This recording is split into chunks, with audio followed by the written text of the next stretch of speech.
Assalamu алейкум, урматтуу көрөрмандар. Бүгүн жогорку лиганын алкагында ынтымак алгачкы оюнун өткөрүп, Ысык көлдүн Мурас жааты менен кезгелди. Дал ушул оюн тууралуу жана акыркы жаңылыктар тууралуу алдыда айтып беребиз.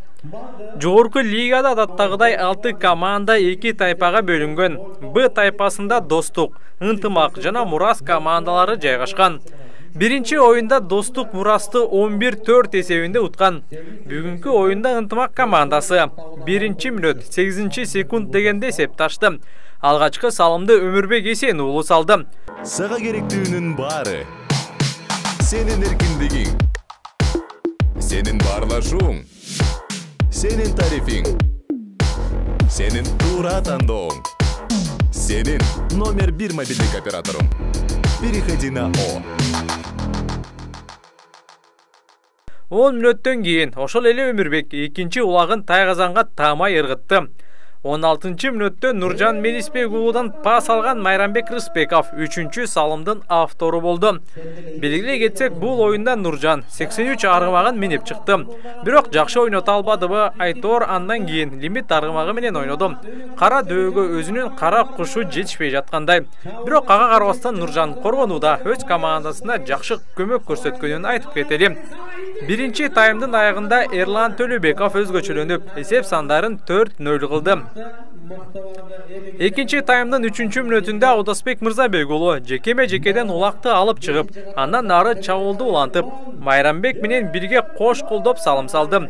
Белгилеп кетчү дагы бир жагдай, жаракатынан улам Ноорус Ратбек уулу бул ирет курамда жок. Ошондуктан оюнда аватарды Аудасбек ойнотуп, Ноорустун жоктугун билгизбеди.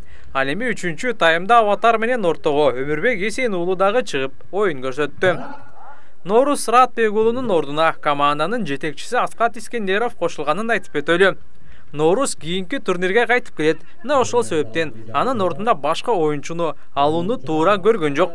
Экинчи таймдын 13-мүнөтүндө Кушчой Илис уулу Дастан Сагынбек уулу менен кош колдоп 6-чы улакты салышты.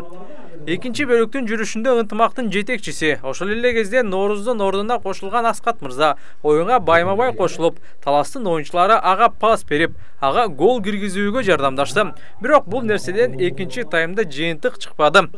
3-чү таймдын 8-мүнөтүндө Мурас Тилек Айып уулунун көмөгү астында алгачкы салымды салды. Эч ким жок, артында кууган эч ким жок, жетпей баратат. Алдыңдагы салды! 11-мүнөттө Аскат Искендеров өз максатына жетип салым салды. Бара келди. Аскат колдо тургуй! Эсеп 7-1. Андан ары Мурас командасынан Алишер Бейшеев 1 улак, Байыш Акылбек уулу 2 улак ыргытты. Ал эми Ынтымактын курамынан Өмүрбек Эсен уулу дагы бир салымдын автору болду.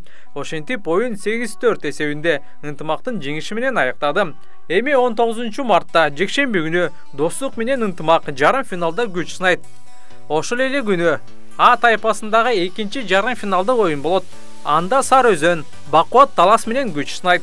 Жарым финалдык оюндар кандай болот? Жарым финалда кайсы командалар фаворит? Финалда кайсыл 2 команданын оюнун көрөбүз? Комментарийге жазып калтырыңыз.